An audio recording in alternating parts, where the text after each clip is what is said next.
So I'm happy to introduce our presenter, Thomas Arnett, who is a senior research fellow for the Clayton Christensen Institute.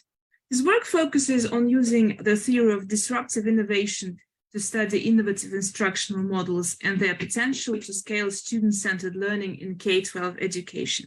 He also studies demand for innovative resources and practices across the K-12 education system using the jobs to be done theory.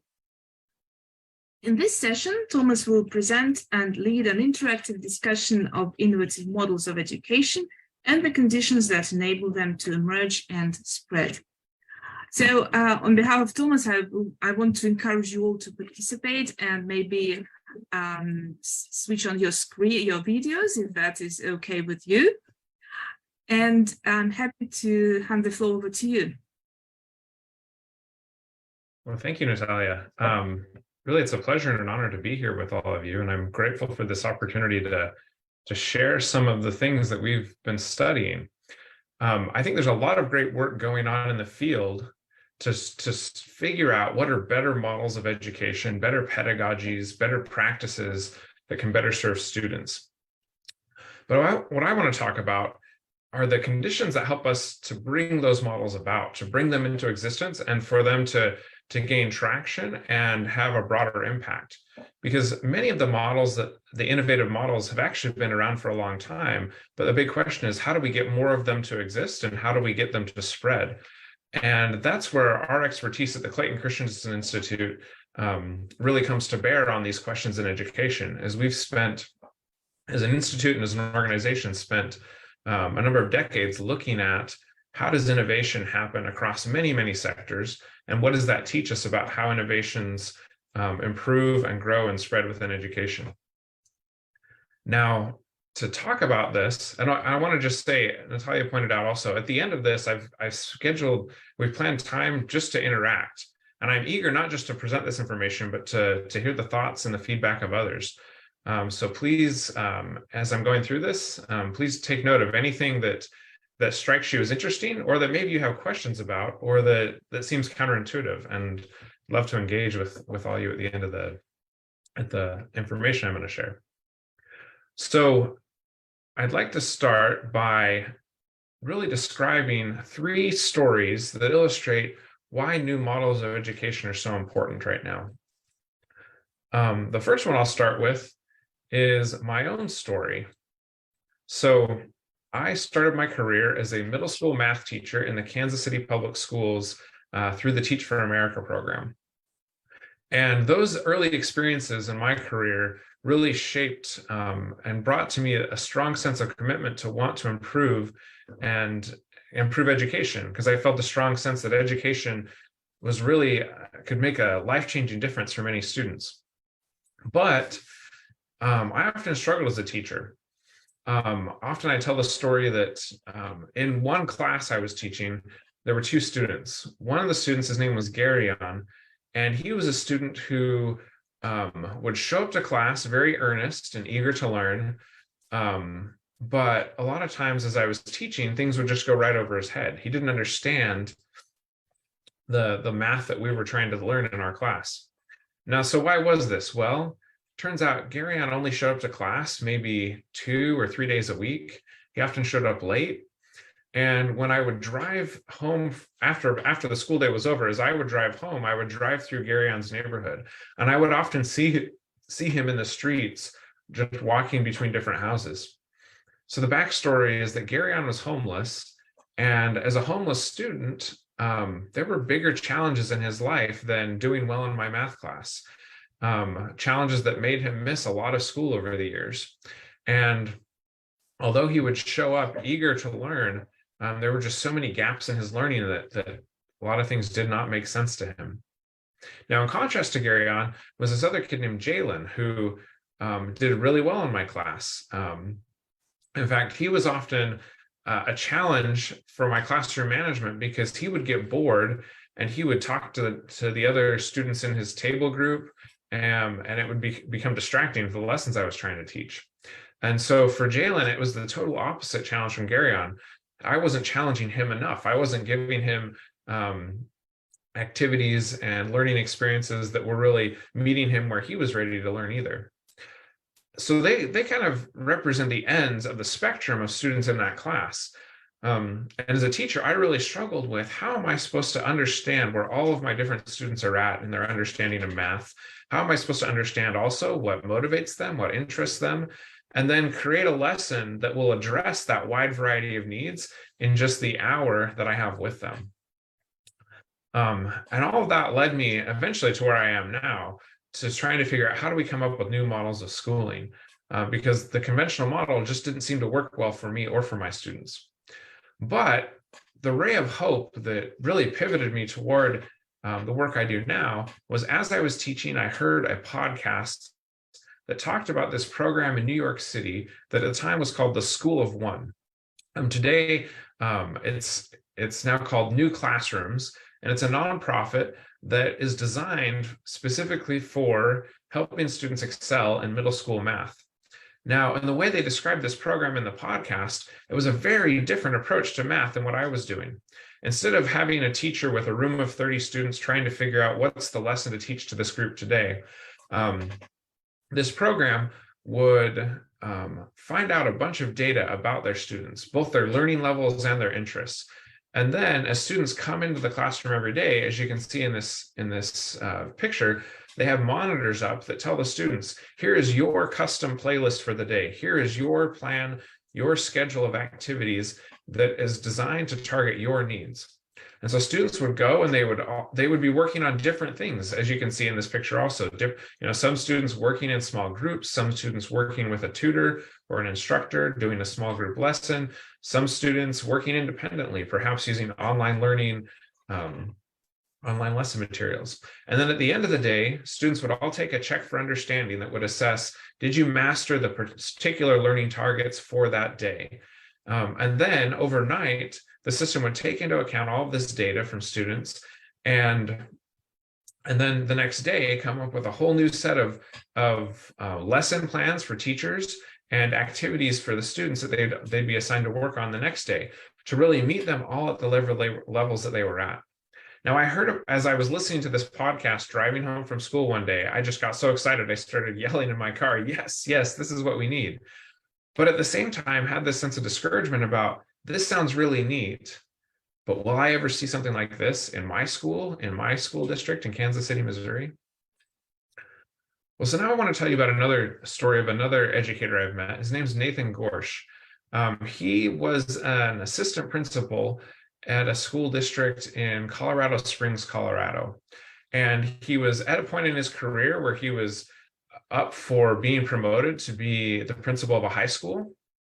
But as he approached that point, he looked around his school and realized on paper, the school was doing well. Students were earning their credits, they were graduating, they were doing well on tests. But as he walked the hallways, he saw a lot of students that just seemed disengaged, like they were just going through the motions. The school wasn't an exciting thing to them. And so he decided, rather than promoting to be the principal of one of his district's big comprehensive high schools, he instead wanted to take a risky career move and become the principal of what at the time was just a really crummy virtual school within his district. That virtual school at the time was basically the dumping ground, where when the high schools had students that weren't excelling, that weren't doing well, and they didn't know how to help them, they would just send them to this virtual school. But he had a vision that this virtual school could be a lot more than just a really crummy virtual school. So he took over as principal and then worked over a number of years to build it into a blended learning program where students would actually come into the school building during the day, but because they had a virtual curriculum, it gave them a lot of flexibility in that students could move at their own pace. And they didn't always have to be learning together in a classroom at the same time in the same way. And then with this flexibility, they could build in much more engaging activities to go with their basic instruction. So for example, and I should point out the school he took over is now called Village High School. And here's a picture from that school. It looks very different than a typical school building.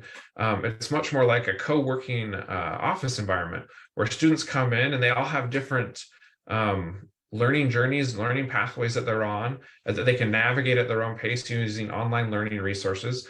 But they also have face-to-face support with peers, face-to-face support with teachers, and a lot of their day is spent in enriching and engaging activities. So for example, when they want to learn about different cultures, they leave the school building and go tour different restaurants from that serve different types of ethnic food in their city. And they meet with the restaurant owners and learn about the foods and the cultures that those foods come from. Or when they want to do physical education, instead of just going to a gym, they may go up into the Colorado Rocky Mountains and go hiking. Or when they want to learn about state history, they may tour different historical sites in their state. And they have a lot of flexibility to do these activities that range outside of a typical classroom because of the flexibility of the curriculum that their school offers. And then the third story I'll tell is about this gentleman. His name's Trace Pickering. He worked for the school district in Cedar Rapids, Iowa, and a number of years ago, their community had a devastating flood, a season where they had lots of rain and it ended up flooding much of the city. But it really brought the community together as they worked together to clean up and rebuild after this major flood. Well, building off of that high level of community engagement, people in the community started to ask, are our schools preparing students for the types of opportunities that are here in our community, the job opportunities, the civic engagement opportunities? And so they actually had many prominent community members from local businesses and from the local government go and shadow students during a typical school day. And as they shadowed students in school, they realized that much of what the experiences they were having in a conventional classroom setting were not preparing them for life out in the real world and life as engaged members of their community and as contributing members to their local businesses and economy. So building off of that insight, the community rallied together and supported Dr. Pickering in starting this new program called Iowa Big. Now, Iowa Big is a part-day program. It's run by a partnership among a number of the local school districts there in Cedar Rapids. And high school students leave their regular schools for half of the day to do some of their learning at an Iowa Big site. Now at Iowa Big, instead of starting with here's the curriculum and here's the courses that we need to teach to cover that curriculum, they start with internships and projects out in the community. The students and the school work together with community partners to identify projects, such as one project in particular was about how do we build a bridge in a certain area of our community to connect two areas of our city to create greater vibrancy and connectivity within our city. And students worked with an architecture firm to figure out how to design this bridge. And they worked also in the business planning, the communications, all the aspects of making this project happen. So Iowa Big helps students design these projects, and then it finds ways to measure what are the competencies that they are gaining from these projects that are the competencies that they need to learn in their high school experience. And then from those competencies, when they look at all the competencies they master from these projects, then they step back and say, okay, what are the few things that they don't learn that are required for them to learn, that they don't learn from this project? And then how do we build flexible, more self-directed courses that they will go through with the guidance and the coach of Iowa Big's teachers, that are much more self-directed, self-driven learning experiences as opposed to conventional classroom experiences. So all three of these, new classrooms, Village High School, Iowa Big, I think of as really representing new models of education that would be of a great benefit to many students around the world. But K-12 education has this challenge. We need new models of education because the conventional model, it was really it's an artifact of education, the educational needs of a century ago. 100 years ago, when countries were trying to figure out how do we provide public education at scale, they realized that we need this system to be efficient and to operate smoothly. So they decided, well, let's group students by their ages and assume that they have more or less the same ability and the same learning needs, and then we'll put them through a standardized set of curriculum. And at the time, they didn't have the technologies we have today. So for students to learn, they really had to learn. The main opportunity was to either learn through books, which was challenging to do a lot of just self-study on your own through books, or they needed to learn through teachers. And so they would have teachers teach whole groups of students and move them through content at the same pace through the same more or less learning path.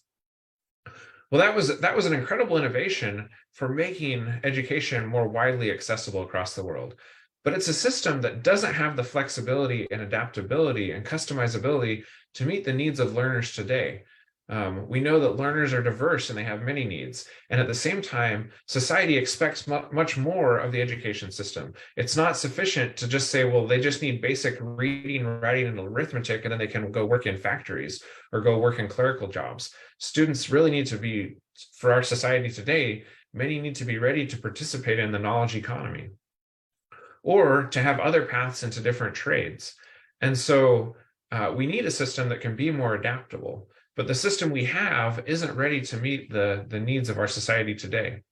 I won't spend a lot of time on this chart here, but it just illustrates as a side-by-side comparison the differences between the system we have, the conventional current system, and what is often called a learner-centered system that's more in line with the needs of our societies today. So for example, in a conventional system, students are grouped into cohorts. They learn through standardized curriculum. They earn, their progression is based on earning credit hours based on, did you sit through a course for an entire semester or for an entire year? And more or less, students are treated as vessels to be filled. Teachers, the role of the adult is to provide the instruction, and students are there to receive the instruction. And in contrast to this, there's examples in some cases that have been around for a long time of education operating in a very different way. But I return to that question or that challenge I posed at the beginning, which is, it's one thing to describe how education could be different or should be different, but how do we actually get there? And what are the barriers that stand in the way of us moving to that type of an education system? Because the truth is, the barriers to transforming schools often run deeper than most people realize. Often when we talk about improving schools, the focus is on the student learning experience, as it should be, but there's a tacit assumption that to change the student learning experience, we just need to change the way teachers are teaching in their classrooms, improve the curriculum, improve the instructional practices.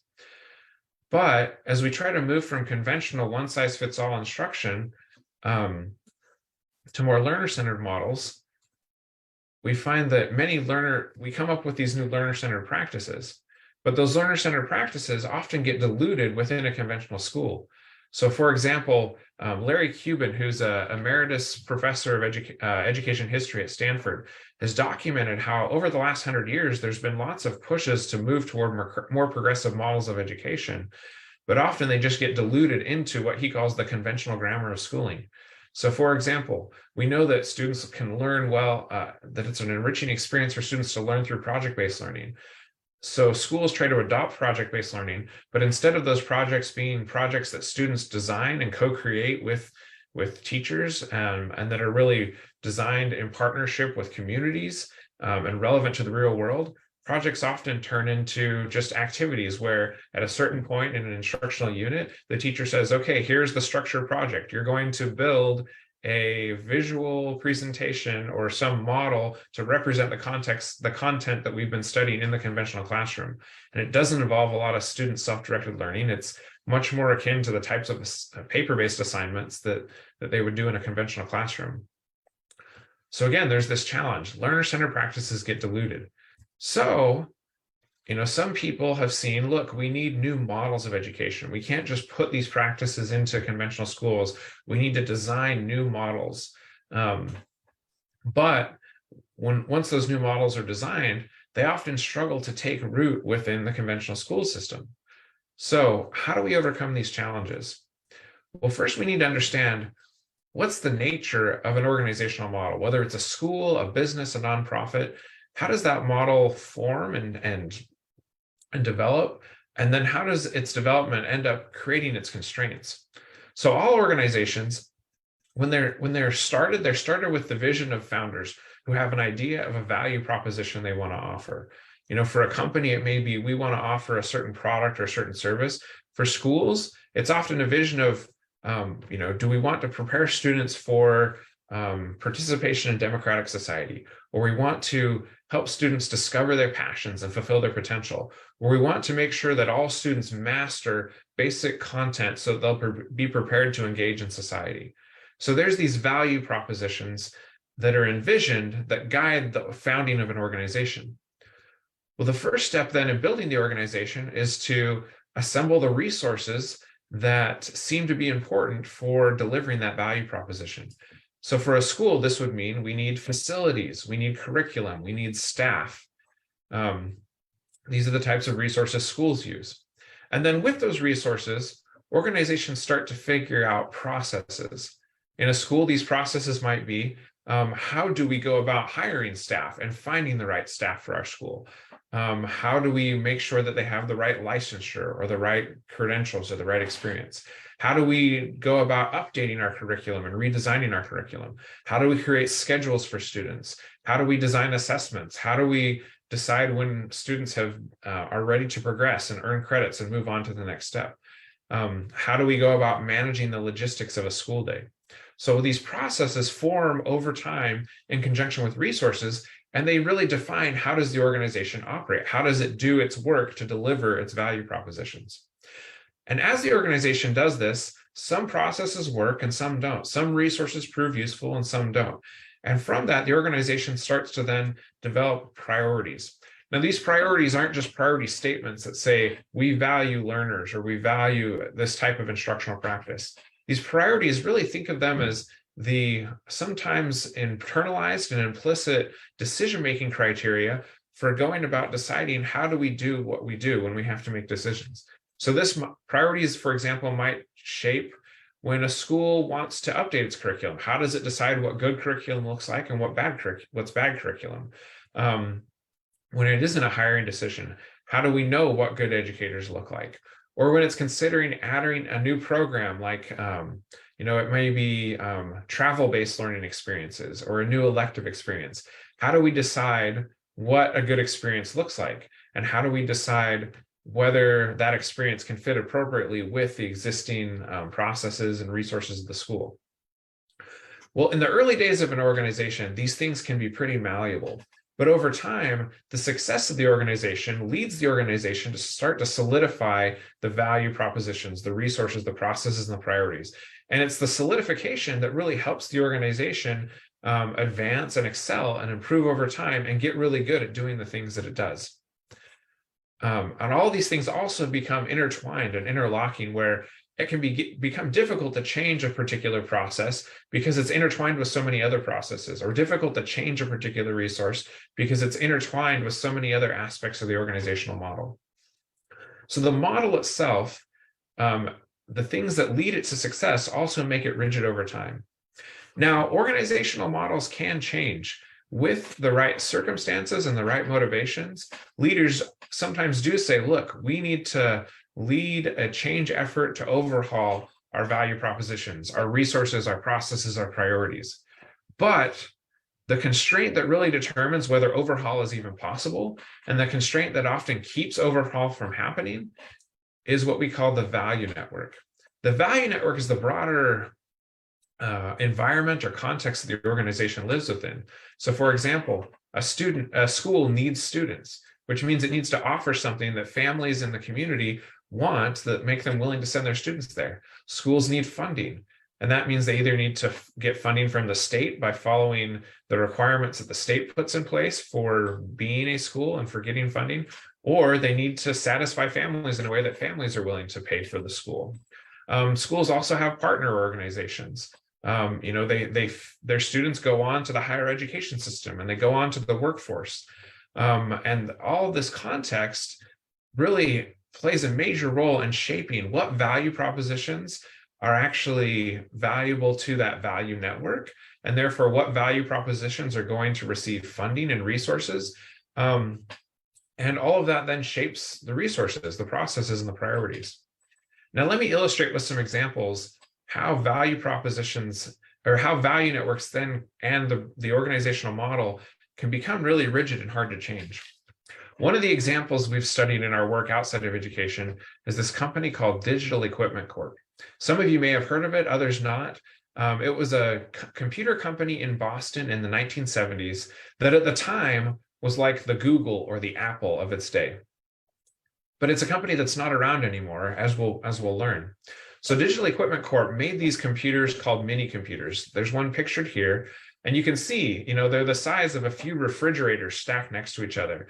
They were machines that cost hundreds of thousands of dollars, and it was mainly large corporations, large research institutions, governments, people that had real demand, or organizations that had real demand for computational power that bought these machines.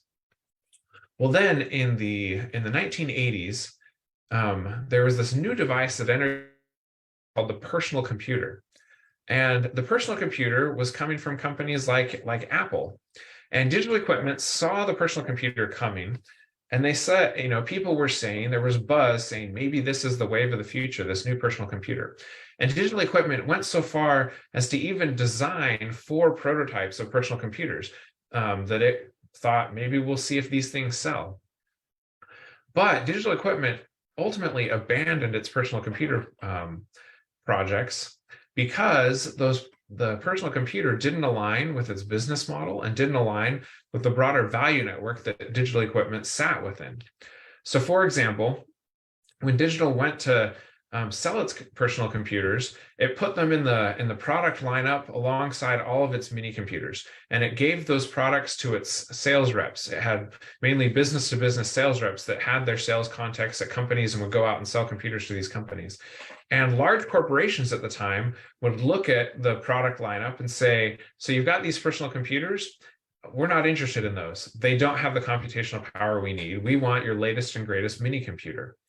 And the sales rep would say, yeah, I'm not interested in selling a personal computer to you, because a mini computer is a machine on the order of hundreds of thousands of dollars, and I get a major sales commission for selling one of those. If I sell you a personal computer, that machine's only $2,000, and the company's profit margins are much smaller on the personal computer, so my sales commission is much smaller. So I'm actually not even interested in selling you this product.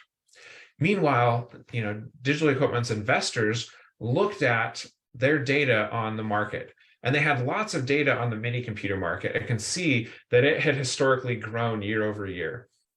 And they knew from historical data, they thought if we just keep making the latest and greatest top of line mini computer, we can see the market for that, and it looks huge and it looks profitable.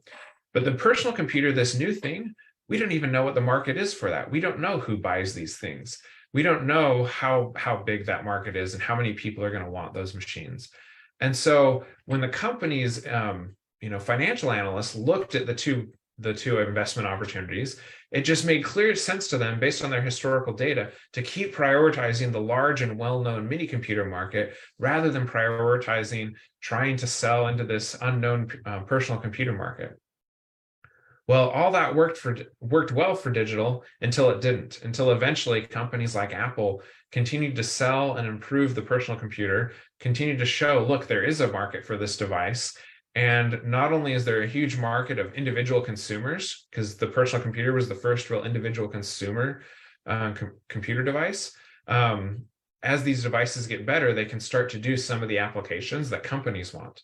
And that's when the world was transformed, was when the customers who had been in Digital Equipment's value network left that value network to go become a part of the personal computer value network and totally left Digital Equipment Corp behind.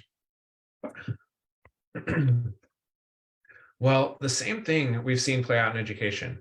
And I want to illustrate that with an example from New Classrooms, the program I mentioned at the beginning that I learned about when I was a middle school math teacher. That program tried to create a partnership with the Mountain View School District in Silicon Valley. And at first, it seemed like, so Mountain View was, they were trying to form Mountain View as part of their value network. And at first, it seemed like it'd be a perfect match. New Classrooms is a really innovative program. They used a lot of cutting edge technology. Mountain View is in the heart of Silicon Valley, where many innovations are born. And so it seemed like, of course, you'd want this innovative program in this innovative school district. But they launched the program in the fall in September. And by December, there were so many complaints and so many letters to the superintendent and so many complaints at the school board meeting that they ended up downplaying the program and just making it a side project after that first semester. And then by the end of the school year, they had completely ended the partnership. So why did this happen? Well, there's lots of families in Mountain View that have high expectations for their students. They're expecting their students are going to go to Stanford or to Berkeley or to Harvard. And they want their students to be excelling and doing exceptionally well. And they have in their mind a notion of what does school look like and how should school be and what is the version of schooling that helps my student be successful. Well, when those students were put in these classrooms, previously the math classes have been tracked where you had classes for advanced students and classes for students who weren't on an advanced track. When new classrooms comes in, they merged all those students together because they could all be on their own individual pathways. But from parents' perspective, they often looked and said, this doesn't look like what school looks like. How is my student supposed to excel if they're in class with other learners that aren't in the advanced classes? They also thought, my student does well in school. School's a breeze for them, but new classroom seems to be challenging them. Now, it was challenging them in a good way because it was taking those really advanced students and putting them right at the cusp of what they could handle. But families saw that as, wow, something's wrong because my student is bright and now they're struggling. And then also they were used to their students having lots of homework, but in new classrooms, they don't have homework. And so for all these reasons, families just looked at this and they thought, this isn't a good program. It's not what I expect to get my student to excel. And that's where all the complaints came from that eventually led to shutting down the program. So the takeaway being here is that you had this innovative new model, but when it tried to go into a partnership in the convention, in a different value network than the one that was designed to serve, that value network just wouldn't tolerate it, rejected it. So the takeaway here is that organizations that offer different value propositions, they actually need to emerge from different value networks. You can't take a new innovative program with a different set of value propositions and a different set of priorities and create it within a value network that wants old value propositions and wants conventional priorities. So an example of how this can go well, you probably haven't heard of Digital Equipment Corp, but you probably have heard of IBM. IBM, unlike Digital, it built mainframe computers in the very early days of computing. It built mini computers in competition with Digital, and it built personal computers. But the way IBM succeeded in the personal computer business, where Digital Equipment Corp failed, was that when IBM went to sell personal computers, it didn't just have its engineers designing its other machines to also design personal computers. And it didn't just take its sales reps that were selling its other machines and say, oh, go out and also sell personal computers. It actually created a completely separate business subsidiary far away from its corporate offices in New York. Down in Florida is where they set up this new company. And they said, you as an independent, separate, autonomous organization, draw on the best expertise we have in computing. In other words, take some of our best engineers, but go create this separate organization to figure out this new market and this new space for personal computers and develop as a separate business entity.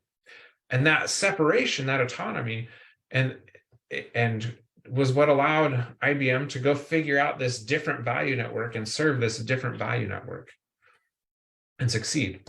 Well, when we look at the programs I mentioned earlier, all of them got a key takeaway that I think many don't recognize is that all of these started in very different value networks than the conventional value network for most schools. So new classrooms, it didn't start as a middle school math program to replace your conventional middle school math. It actually started as an independent summer school program. And again, it prioritizes different value propositions. It prioritizes target instruction, meeting students right where their needs are, and not covering content over the course of a semester for a given grade level. Similarly, Village High School started as an autonomous virtual school, serving students that typically were disengaged or that were being under-challenged. that were, not struggling in school, but just not reaching their potential and feeling disengaged because school wasn't meeting their needs. And its value propositions prioritize flexibility and engagement over instructional minutes. Similarly, Iowa Big started as an autonomous part-day program. It's within the school districts, but it operates really separate from the school districts. It doesn't fall under their same administrative structure. And it started off serving disengaged and underchallenged students, and it prioritizes engagement and real-world learning over content coverage. So as you think about, where do you form a value network? This slide, I'll just touch on briefly, illustrates who sits within a school's typical value network, and which of these groups would you want or not want in the value network you're trying to form if you're trying to build a new model of schooling. So last thing to kind of take away, so what do we do with this? Well, some of our research has also developed this idea of, if you're trying to change an organization, what's the structure of the team that you need to pull together to create that organizational change? And what we found is that if all you need to change is the resources, like updating a curriculum or hiring new staff, you can do that in what's called a lightweight team structure, where people sit in their silos within the organization. So in their departments within a school, or often in a company, these are silos, like you have marketing and you have finance and you have HR. People can sit within their silos, and they just need the managers of those silos, or in a school, the different teachers in different classrooms, to just do some minimal coordination to figure out, how do we want to make this resource update in a way that meets everyone's needs. That's called a lightweight team, when people just, coordinate with other people in the organization to figure out the change. But if you want to update processes, in other words, not just change the resources, but redesign how the organization operates and the way those resources come together, you need what's called a heavyweight team, which is where, instead of having people coordinate the work from their different departments or their different classrooms, you need to help pull people out of the context in which they work day to day and have them figure out, how do we design this new organizational model, this new organizational structure? So for example, Toyota did this in the early days of designing the Prius. Before the Prius and Toyota, and in most other car companies, you have different departments of the organization that design the steering, design the powertrain, and design the engine. And they can all kind of work at arm's length because they all have a common architecture that defines how those different parts should work together. But when they designed the Prius, they needed this new battery and this motor to coordinate with the engine and with the powertrain. And so to figure out how to coordinate this new design, they needed to pull people out of their departments and have them really work together in a highly collaborative way to design new processes for how the Prius would work, and also how the different specialties would work together in designing the Prius. But over time, once the Prius model was developed, once they figured out this is how a hybrid car works and how they work effectively, people actually go back to their departments, because working in departments is more efficient, and coordinating through lightweight teams is more efficient than working in heavyweight teams. But last of all, when you want to change the priorities of an organization, change the core value propositions it offers, and not just change the resources or processes, the key takeaway here is that you need an autonomous unit. You need to take people and set them up as a separate entity in a separate organizational structure and help them assemble a new value network that can align around those priorities, around those different value propositions. So I'll pause there. I've gone a little bit longer than I intended, and I hope there's some time for questions. But I hope this is helpful, whether you're a classroom teacher or whether you're a school leader.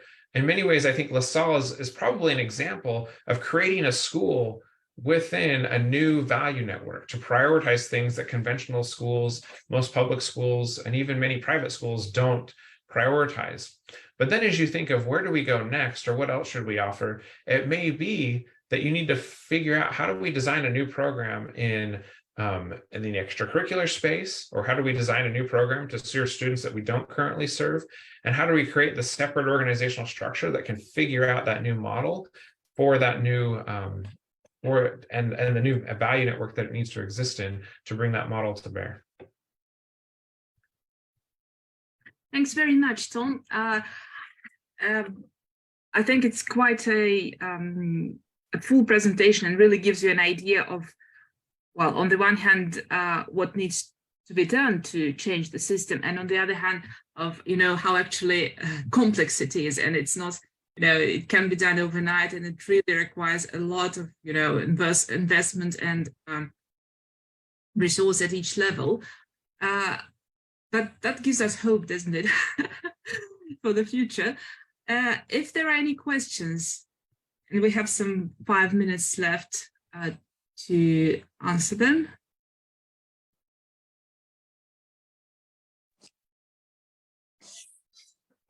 Do we ask them in the chat, or? Yeah, you can just ask them, Alok.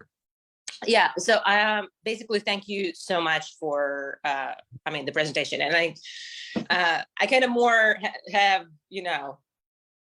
aside from just nodding and saying yes through the whole presentation, I have this one question that I just kind of would be happy to hear your input on.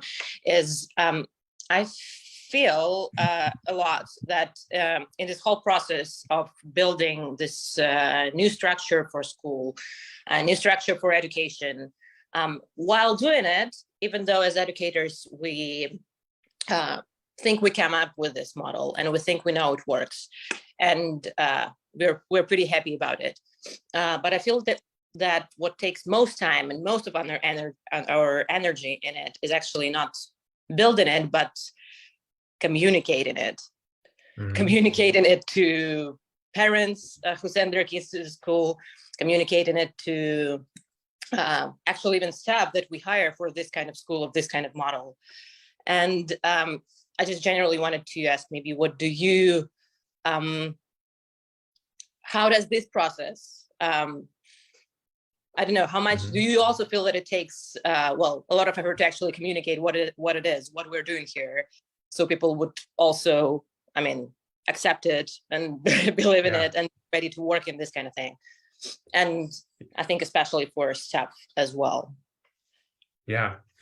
Well, so I want to make two comments on that. The first one is that in that diagram where I showed the resources, processes, value proposition, organizations don't just come into existence in a perfect form. They go through their own refinements and improvements over time.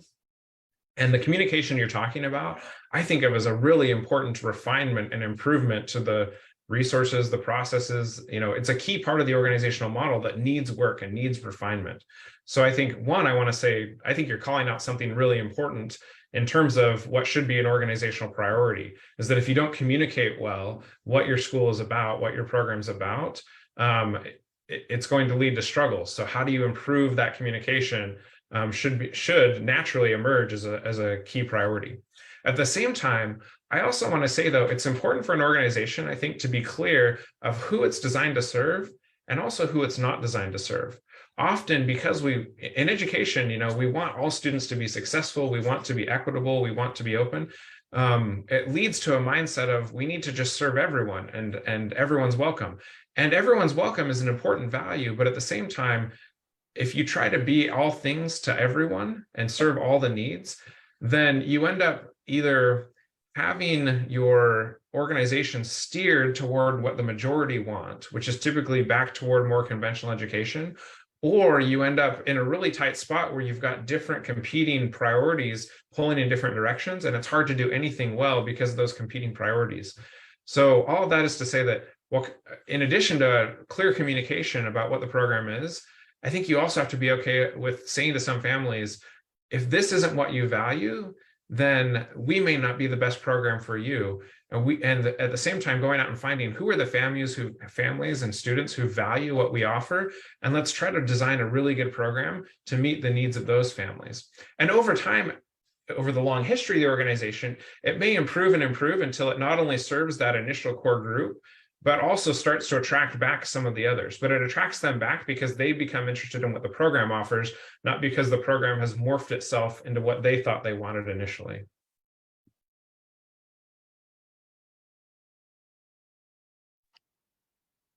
Yeah, thank you so much. Yeah, I think if you can also say about the stuff that most teachers that come from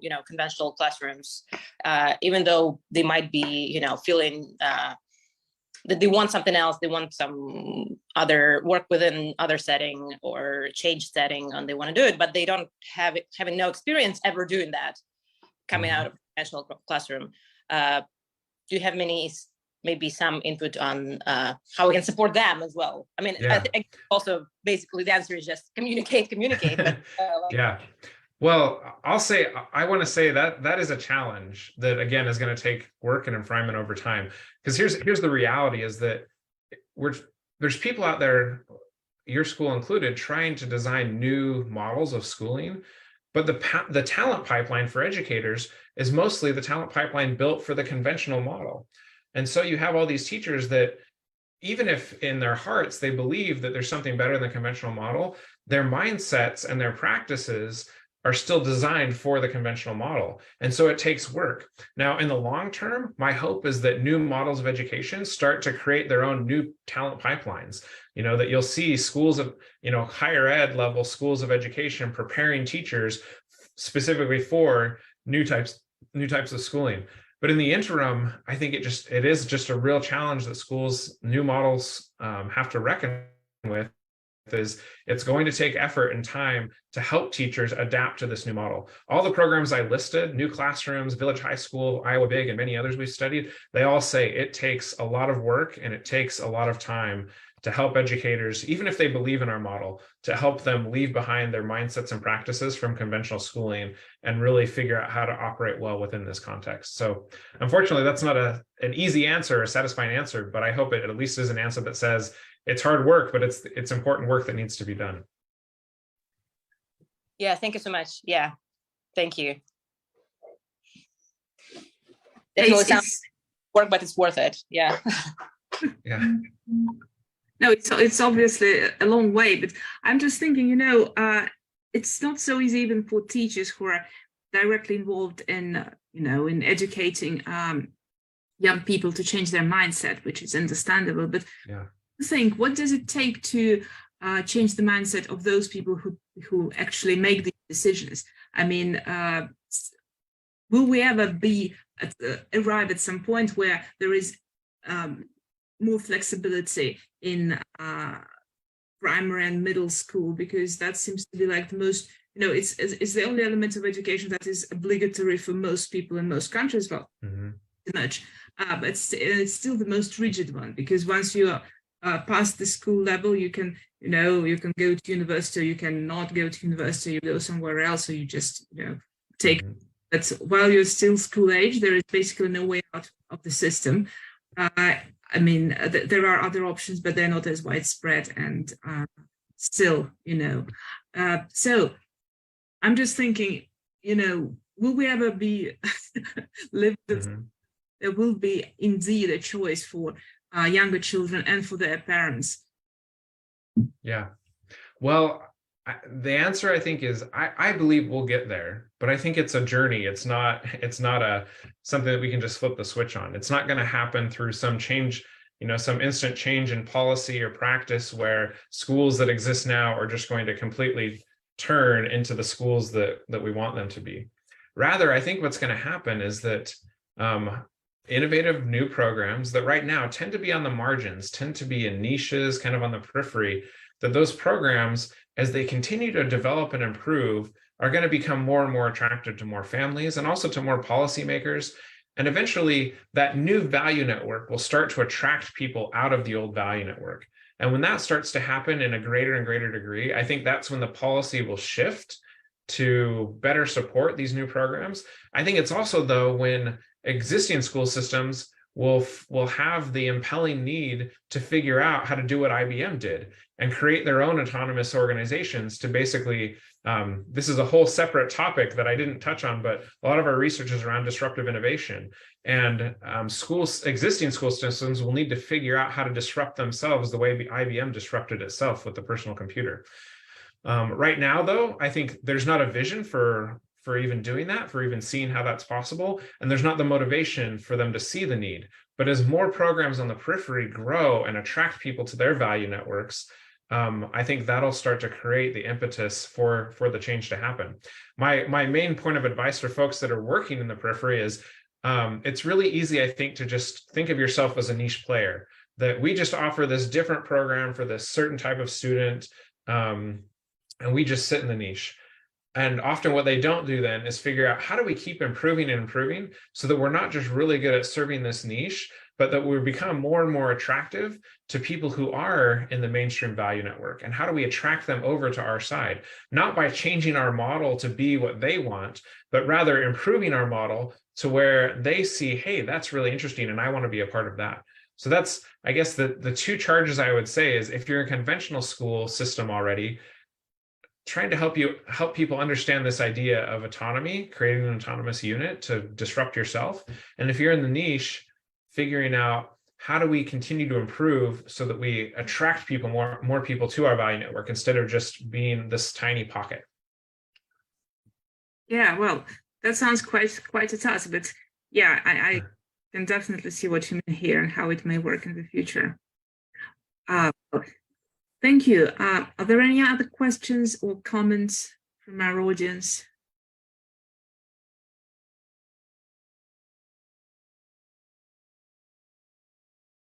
Well, if not, then I suggest that we wrap it up for today. And thank you, Tom, for